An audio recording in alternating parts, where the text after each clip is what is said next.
I was going to say, have you ever looked around your house and thought, how did we end up? How did I end up with so much stuff? But I don't even think that's the right question. I think it's, when is the last time you looked around your house, looked at your computer, looked at your business and thought, how did I end up with so much stuff? Today's conversation isn't really about decluttering as much as it's about a bigger concept, a concept about having less stuff and how that can actually give you more peace, more time, more freedom, more mental space for the things that you want to do, the things that really matter to you.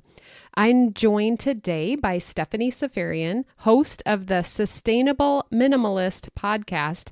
Stephanie discovered minimalism after becoming a mom and realizing she was spending all of her free time organizing, cleaning, and managing things. Since then, she's built a successful podcast and business helping people embrace a simpler, more intentional way of living. So in this conversation, we're talking about what minimalism really means, because she looks at it differently than I think what you might be thinking it means, and why it's not about living in an empty white house, which is what a lot of us picture, how buying less can actually create more joy, and what this philosophy actually looks like in her home, in her business. I ask all the questions. I want to really get to what does it practically look like for her? And she's so good. She shares some very vulnerable things she's challenged with, and how it's looked in different parts and seasons of her life. So let's get into this week's podcast. Are you ready to work less, feel more organized and productive, streamline repetitive tasks, and implement systems that allow your coaching business to run smoothly even without you? If so, you're in the right place. Welcome to the Organized Coach Podcast, your go-to source for practical tips and solutions. I'm your host, Tracy Hoth, professional organizer, certified life coach, simplifying expert, and most of all, down-to-earth fellow coach just like you. No matter if you think you're missing the organizing gene, have ADHD, or just love anything organizing, I'm here to help you become an organized coach with a business that works for you. Pull up a seat and let's get started. Here we go, Stephanie. I am so excited about this topic because I've never had it on the podcast. We've never talked about minimalism. Isn't that crazy? But first, let me welcome you to the show. Thank you so much, Tracy. I'm happy to be here. Let's just define terms first. Like when you say minimalism, what does that mean to you? And then tell us what you do and how it relates to your business, and what does minimalism mean to you? So again, my name is Stephanie Seferian. I'm the host of the Sustainable Minimalist Podcast. I found minimalism shortly after becoming a mother. I was stressed out, overwhelmed. The baby had an awful lot of stuff and a great wardrobe. And I didn't know what I was doing as a new mom. I had no free time, and the free time that I did have was spent organizing, finding places for her stuff, cleaning, washing, putting away. And I decided that was not how I wanted to spend my limited free time and also my limited free mental space. So I found minimalism. And to answer your question, what is minimalism? For me, you'll find a lot of definitions on the internet. You'll see a lot of people doing minimalism in their own ways, and I think that's awesome. Make minimalism work for you. But for me, minimalism is the intentional choice to live better with less stuff, less physical stuff, less products, less clothes, less whatever, but also less stress, less obligations. Because I find that when I consciously embrace less, I'm happier and I'm freer and I'm slightly more at peace. Ooh, okay. First, I love that you said your baby had a great wardrobe. I've never heard anybody say it like that. And I'm picturing these perfectly hung outfits in her closet and walking in and choosing her outfit each day, just like an adult. That's cute. Okay. Could I just jump in and say that was the plan, right? Like she was the first grandchild for both my in-laws and my parents. So I have such lovely friends and family. They just gave all the frilly dresses, all the matching outfit with the hat. And I had plans to just dress her to the nines, but the parents listening, it would zip up onesies every single day. She never wore hardly any of the outfits. And that was one of the reasons that I was like, I don't need any of this stuff. Like, I don't need any of it. It's detracting from my life. It's not adding value. Yeah, it's so true. And all I wanted to put them in are fuzzy, cozy, warm, like little onesie things. Yes. Okay, so just repeat the definition of minimalism because I loved it. I think I said the intentional choice to live better with less. I think that's what I said. Oh my gosh, that's so good.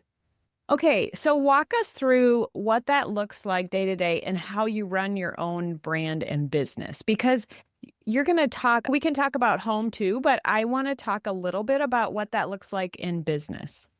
I'll say in home, it looks like not buying stuff because it's marketed to me, not buying stuff to keep up with the Joneses, not staying on the consumerist hamster wheel because that's what everybody else is doing.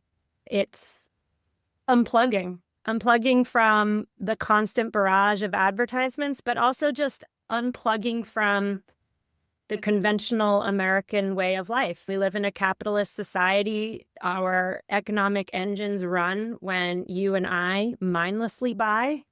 But I've come to the conclusion for me that being on that hamster wheel of buying may be benefiting companies and corporations, but it's not benefiting me and my home. As a parent, I want my children to find joy and happiness not in stuff, but in those intangibles that I think most of your listeners listening right now would agree are the things that make life worth living, in experiences and relationships, in good times, not in having the latest outfit or the latest, gadget. So that's what minimalism looks like in my life. And I'll say it's not always easy, especially my 11-year-old now. She is plugged in to all the things that middle schoolers are plugged into, but I certainly try. And then in business, my podcast is my side business, and that looks like maintaining. So I'll just back up and say that my podcast first was a passion project. It was not a business. It was a hobby. It made zero money. And I did it because I loved it. And I did it because it was a creative outlet for me. It morphed over time into a business that made money. And with the financial aspect can come the stress of working with brands and making sure my paid subscribers are having the best experience. And I feel the need to be on all the podcasts and promote. But whenever I feel myself getting overwhelmed and stressed out, and I feel myself floating away from the mission of the show, which was, this is a creative outlet. This is a passion project. I try and bring myself right back in. I try and remind myself, I do not have to do all the things. I do not have to go zero to Oprah on this. Because again, this is not about making $1 bazillion. This is about giving my message to the world in hopes that it helps somebody. That at the end of the day is why I do this. Okay, so first, when you say it was a passion project, was it when you discovered living with less and you began to do that yourself and you were wanting to share that with moms? Is that when it started? Yeah. So I had my first daughter. I started decluttering. I felt really good about it. Like, my life improved. The quality of my days improved pretty significantly. But I'll also say too that my platform has fairly heavy sustainability slant. So at the time, all the minimalist influencers, they were discussing just let it go. If it doesn't spark joy, just put it on the curb and throw it out. And a lot of those minimalism influencers were then touting more stuff to fill back up the holes that you just made in your own home, those recently decluttered spaces. And that just did not feel right to me. Like, throw out perfectly good stuff and then buy more stuff so that you can just continuously be on this hamster wheel of buying and decluttering. That didn't feel right for me. And so there was a hole in the minimalism conversation. And that was about how minimalism is actually, if you do it in a certain way, it can be a powerful sustainability tool. You can do a lot for the planet by simply buying what like not buying your whims. And you can also do an awful lot for sustainability by not trashing your perfectly decent stuff. And so I really wanted to fill that hole and talk about the ways in which, number one, minimalism can help. I believe it can help anybody, but I spoke specifically to moms who felt stressed out and overwhelmed. And I also used minimalism as a way to discuss like simple, tangible ways that we can each live a little bit less wastefully, if that makes sense. So I think, does that answer your question? Yeah. Yeah. And I'm curious if you're open to talk about it with your business and your podcast. So is your podcast the main part, your main business? Yeah. And I blog. It's podcast and blog. Yeah. So then for all the podcast listeners like me out there, when you say that is a business where you make money, can you tell us about that? Like, how did you get to that point? What do you use for subscribers to pay the part of it? What does that look like? I'm so curious. So it's morphed over the years. When the podcast first started, it was at the podcasting boom, and all these brands wanted to put an awful lot of money into host-read ads. So that's where it started. I partnered with brands. So at the beginning, I was partnering with brands that just aligned perfectly. They were eco-conscious, they were small batch, they were artisanal, they were just fully aligned. But those brands, either for whatever reason, I'm not going to guess as to why that they're not so interested in partnering with podcasts anymore. But in came the big brands, the not so sustainable brands, the brands that didn't so much align with my show. And over time, it started to feel icky to promote minimalism and less is more living, but then have 3 ads on my show for brands that just didn't line up. Didn't align. And also, too, as podcasting as an industry grew, I had to partner with a network. I had to join a network. And then as I give away some of my show to the network and give some of my revenue away, I'm also losing the ability to choose which ads are partnered on. So I'll never, ever forget. And the ads that I'm talking about are not host-read here. They're dynamically inserted. It's some AI voice. I'll never forget, I was listening to one of my shows, and the first ad that came on in the pre-roll was an ad for Old Navy. And I was like, oh no, this isn't going to work. I'm standing against. And I've since pivoted. My show is mostly subscriber only now. So subscribers pay $5 a month, I think, for my subscriber only shows. There are no ads on those shows, and they keep the show running. I'm lucky because my show is 8 years old. So I've had 8 years to grow it, which means when I was ready to pivot, my ride or dies stuck with me. I do still occasionally have ads on the show, and I release those episodes for free to everybody, but there's an ad in them, and those ads are only like with brands that are 100% like I am a ride or die fan of those brands. And so I think I got back some of my mission in that way, but I'm also making a fraction of what I used to. So it's a real trade-off. Yeah, all the pivoting that we do. So when you think of your digital life, then I'm imagining like all the stuff you have digitally. Is there anything minimal or what was the right word, practices that you have for keeping it all minimal on your digital side, like in the back end? No. And I need your help on that. No, see? Not really. No, I got nothing there. I love it. So we all have the challenge of what do we do with all this digital content, I guess is how we could say it. So first I want to look at, because as the whole time you're talking, I am thinking to get someone to move to that place and to really buy in, knowing what we're feeling before and then what it feels like, not just feelings, but like practical sense. What does it look like after when we're very minimal or when we've taken the journey and we're there? What is it that actually changes that makes it so worth it? I'll talk about myself personally in my own minimalism life. The biggest changes I've seen in myself and in the dynamics of my family. The first one is I am picking up less. That's like the base is there's just less stuff to pick up. There's less stuff to put away. There's less stuff to clean. And with that is there's less of a mental load. I still have a mental load. I still have 2 children. I still have stuff going on, but it's less. I also like, if somebody says, hey, can I pop over? Or if I want to meet somebody for coffee, I can just say, hey, come on over. I don't have to like stress out about cleaning the whole house. Is there dust bunnies on the floor? Yes. And I'm hoping that the person who comes over isn't looking too closely. But there's no mess to clean up, and I don't have to feel embarrassed of my space. I'll say too, with regard to my relationship with my husband, I feel as though that's improved as well. There's this weird patriarchal dynamic going on, despite my best efforts, in which I'm supposed to be the one who's in charge of all the household things. And we have talked about this in counseling. We have fought about this. And it's something that's very hard.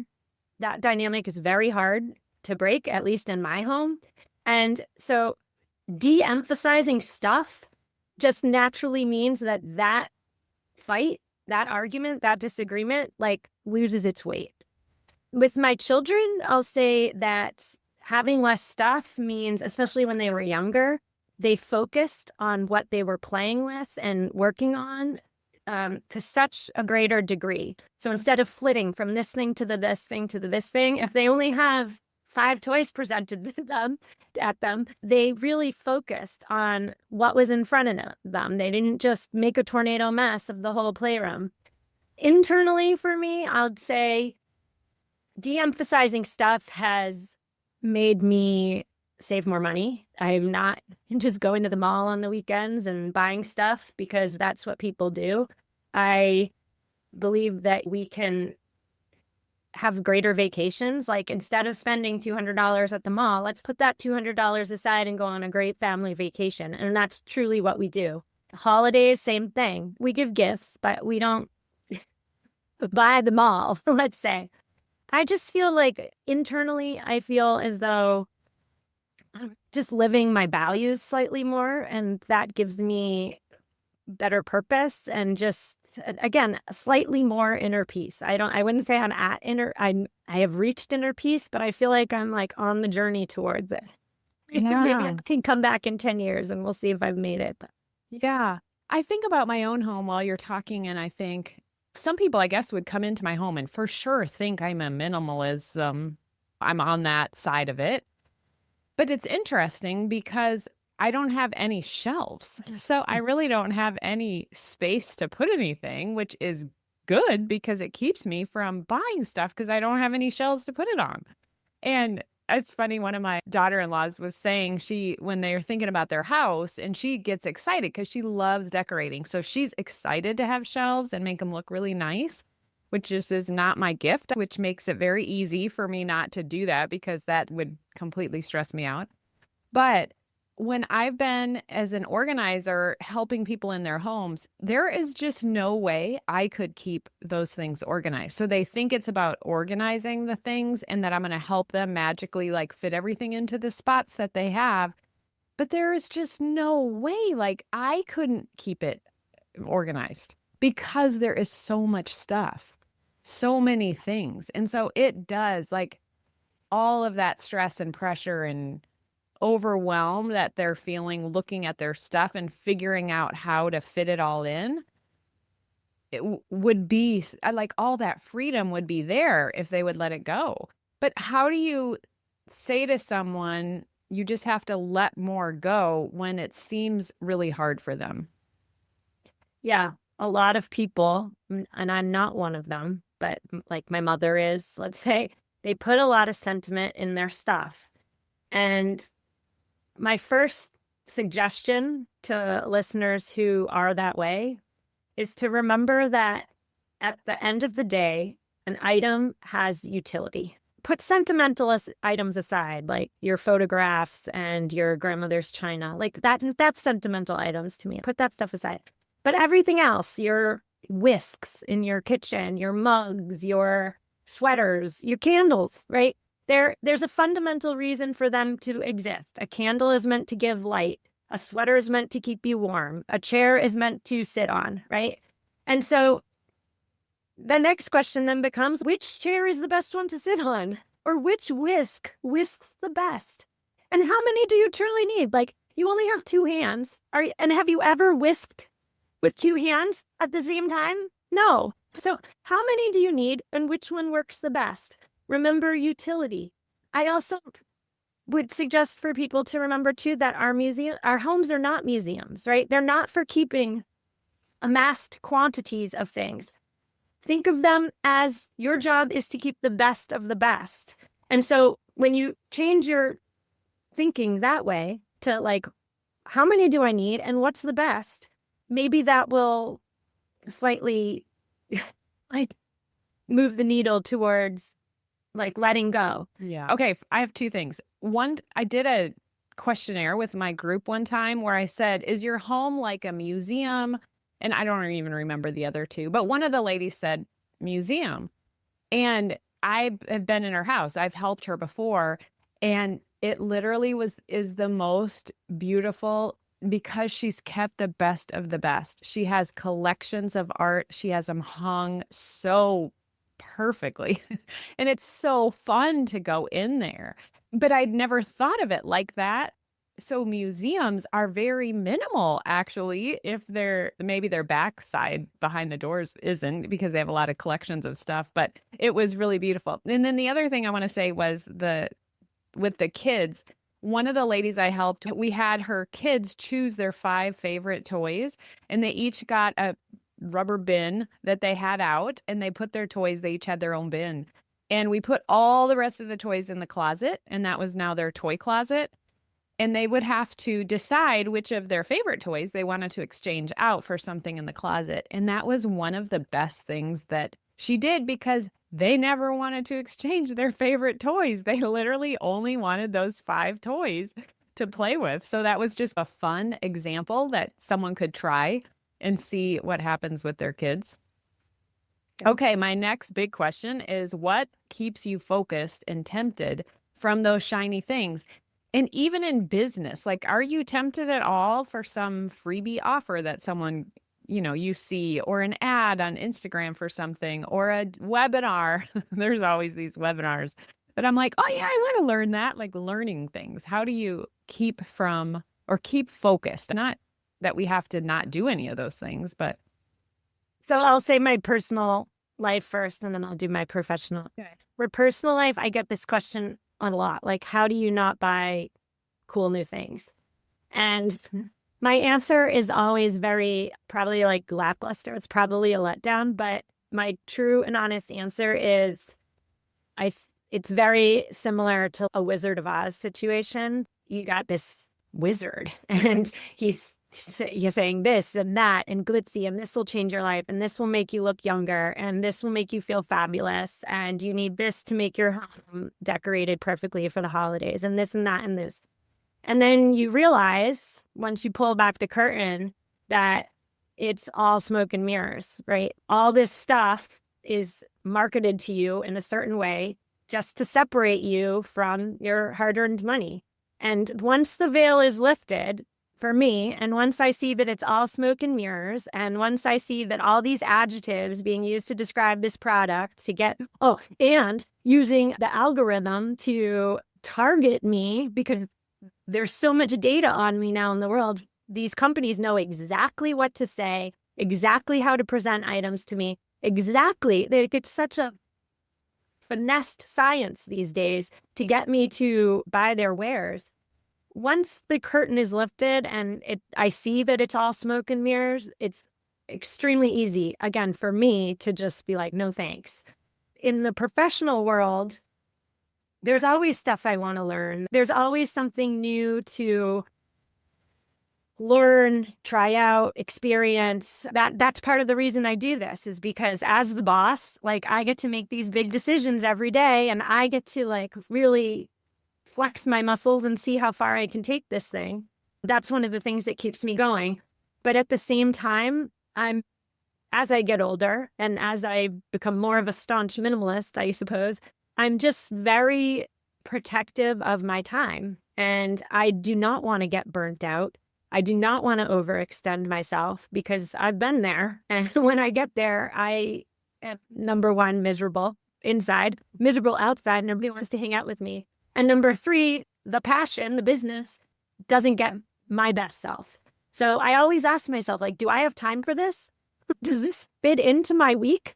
Does it fit into my month? And if the answer is no, then I have to remember that not everything is for me, right? Like I can't do all the things. And I've gotten better at just like letting some opportunities, at letting some things go. It was hard at first, but it does get easier.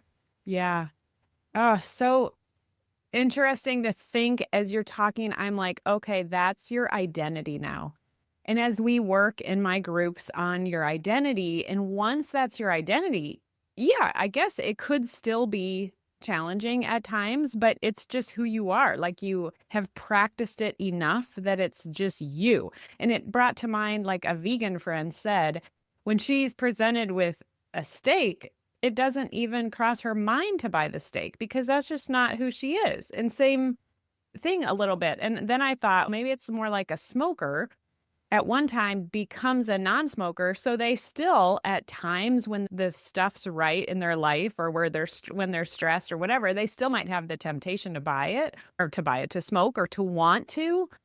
But then they remember, oh yeah, I'm just not a smoker. So if thinking about it that way, I think it would become like you'd think about, I'm going to practice this enough that it is now who I am.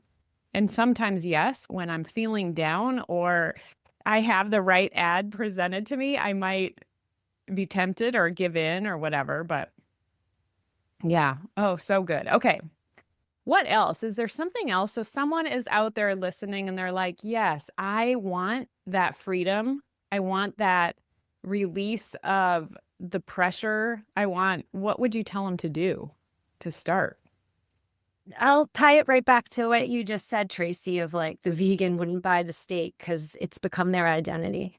Like I'll say there's a difference between our actual selves and our aspirational selves. And so I would say it would be great for listeners to really pin down on the discrepancy between the two. Like my aspirational self is always put together, always fashionable, going to elementary school pickup, like dressed well, but also effortless. Like I didn't put any effort in.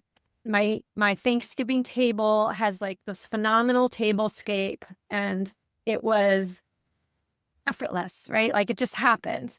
That's my aspirational self. But my real self, if I'm going to be honest with myself, I'm doing elementary school pickup in the yoga pants that I'm wearing, the oversized sweatshirt I'm wearing now, and running sneakers. My hair's a frizzy mess.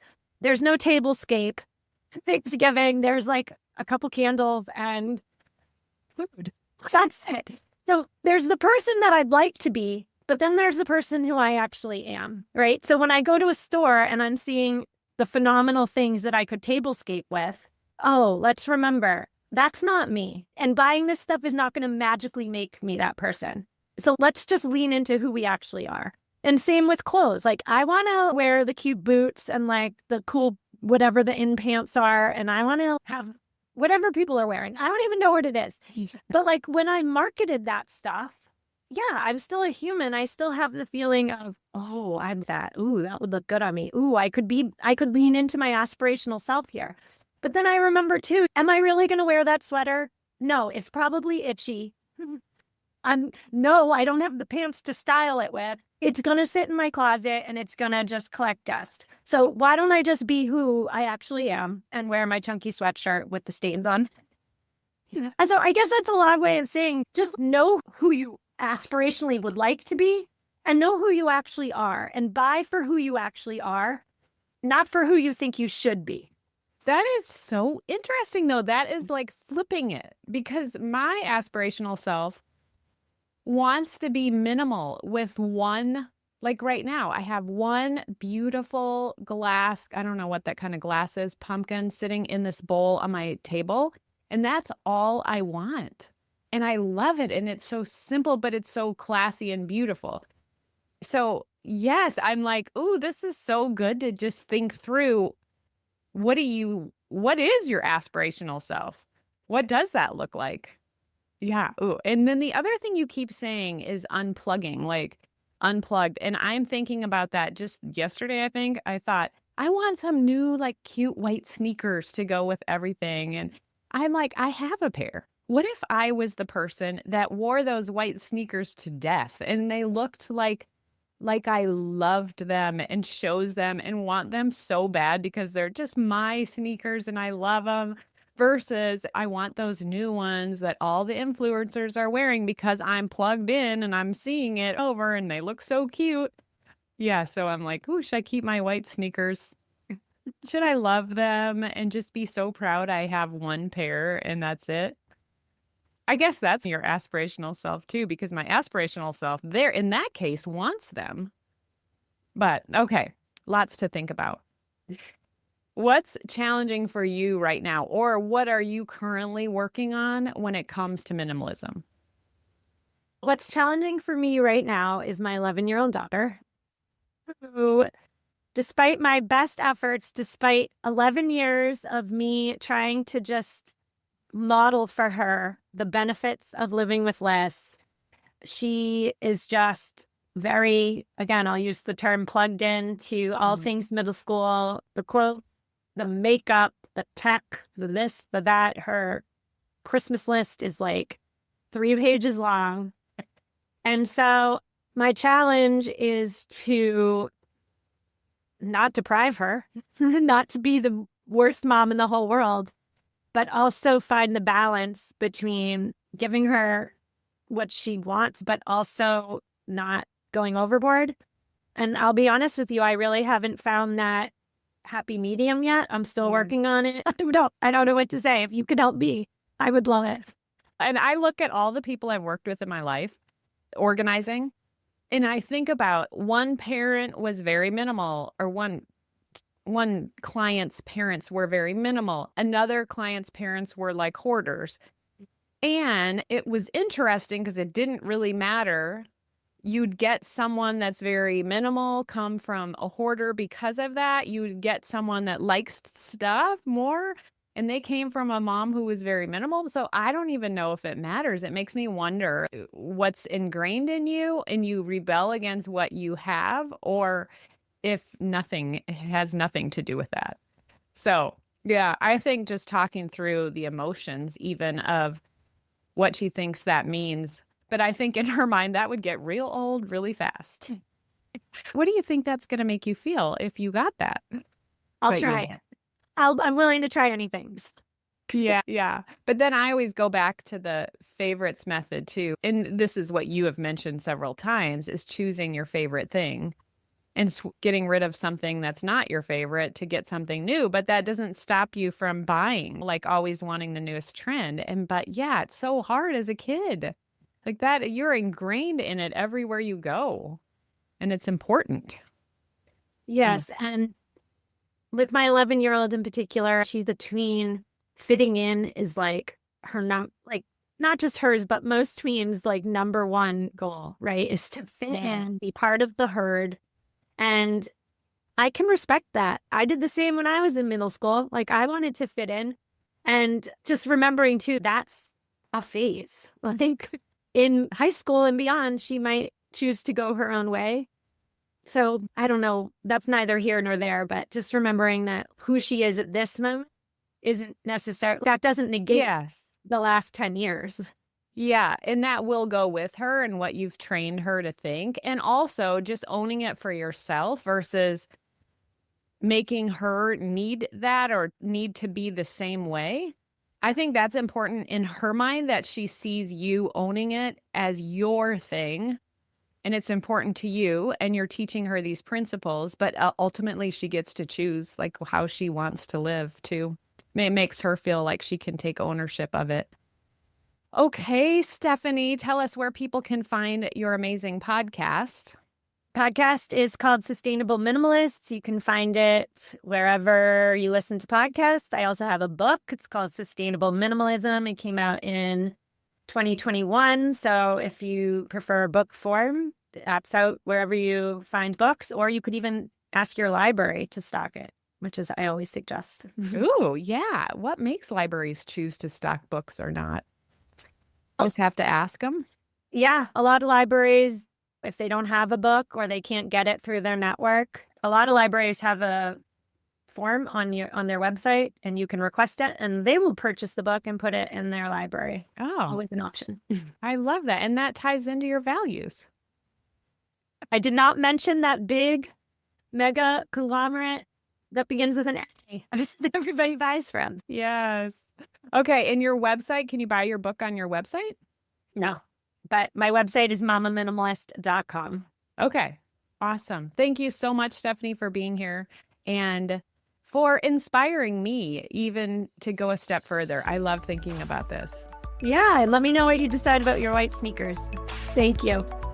Wait, if you're finding this podcast useful, you must check out the Organized Coach Academy. It's my course where I walk you through every step to get your business organized, to get yourself organized, to save money and time, to prepare to hire someone, to do all the things that you want to do in your business with ease. Check that out at simplysquaredaway.com/OCA. Also, I'm sure you've heard this a million times, but I would love it. It's my way of knowing that you're enjoying the podcast if you leave a written review. I have lots of freebies for you. They're linked in the show notes. You can find them in my bio on Instagram at Tracy Hoth. And until next week, have a beautiful day.